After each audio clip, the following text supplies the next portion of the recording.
All right, continuing off my intro video, I wanted to give you one more example of a real world hypothesis test with a proportion, and I'll make another video for quantitative as well.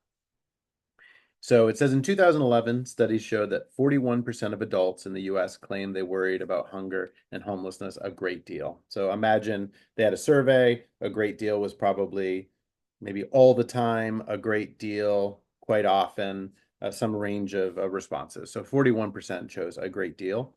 Suppose that this research group wanted to see if that proportion has increased.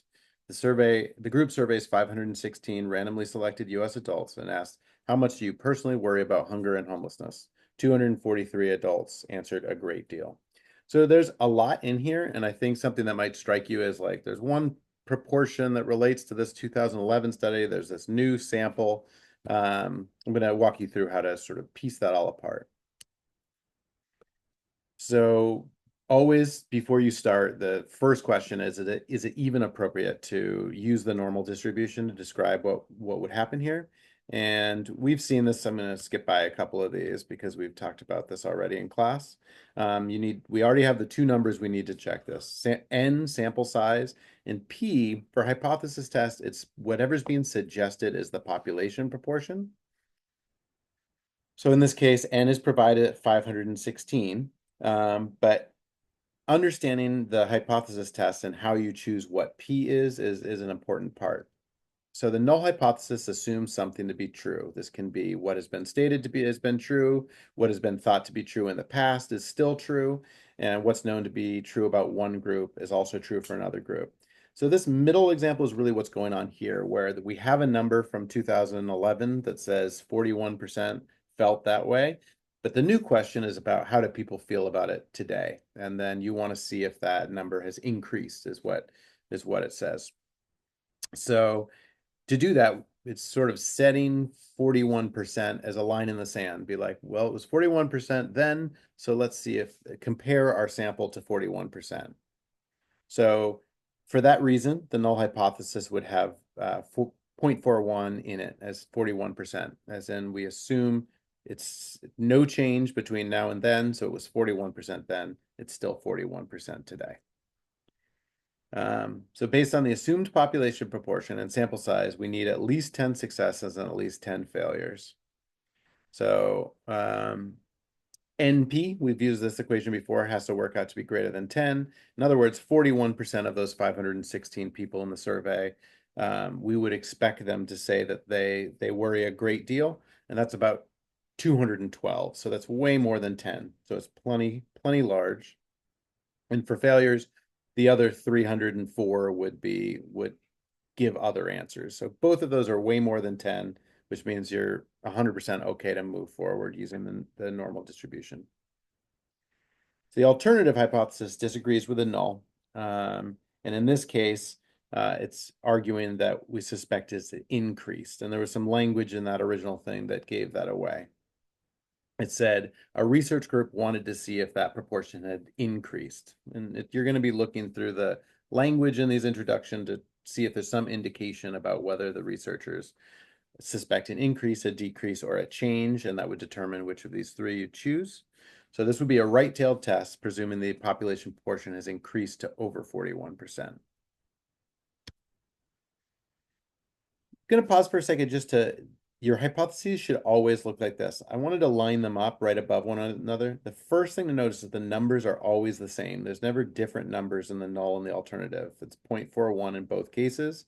The only difference is that 0 turned to an A for the null and the alternative, and that is always an equal sign in the null hypothesis, and the alternative is either going to be greater than, less than, or not equal to.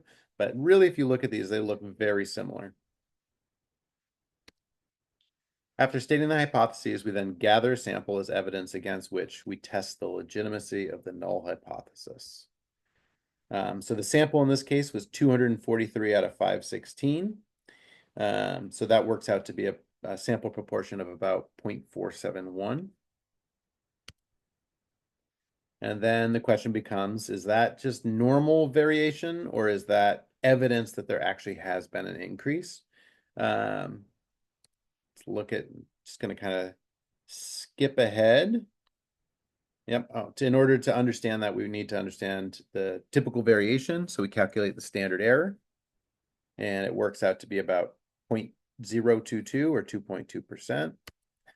So I'm skipping ahead just so we can get to the distribution and draw it, look at it. That says a lot. So we've got 41% right in the middle. We're assuming that's to be the population proportion.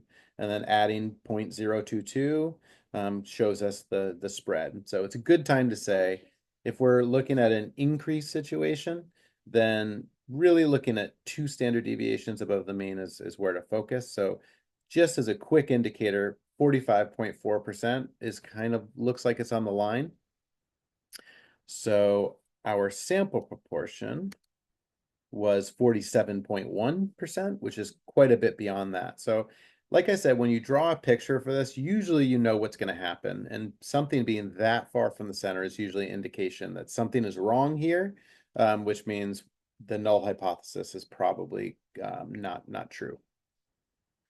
But just getting into the detail, another way to think of it is you don't have to do this step, but you can calculate a z-score that values our sample proportions about 2.773 standard deviations above the mean.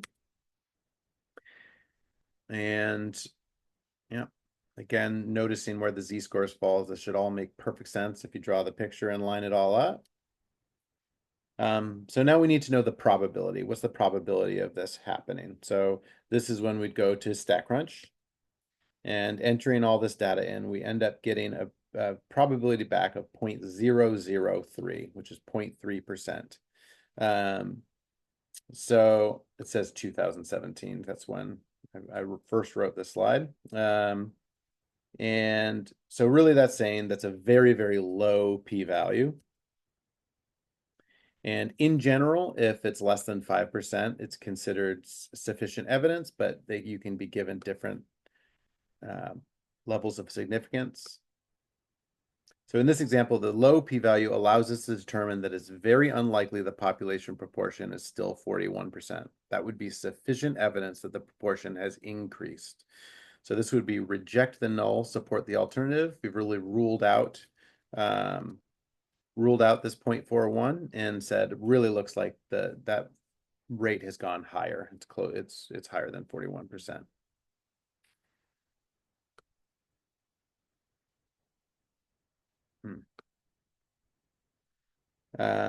Again, it doesn't have to be 5%. It was in this case, but if we lower the level of significance, you would have to come up with a more and more unlikely thing. So that becomes what's called a more rigorous test. It's harder to reject the null.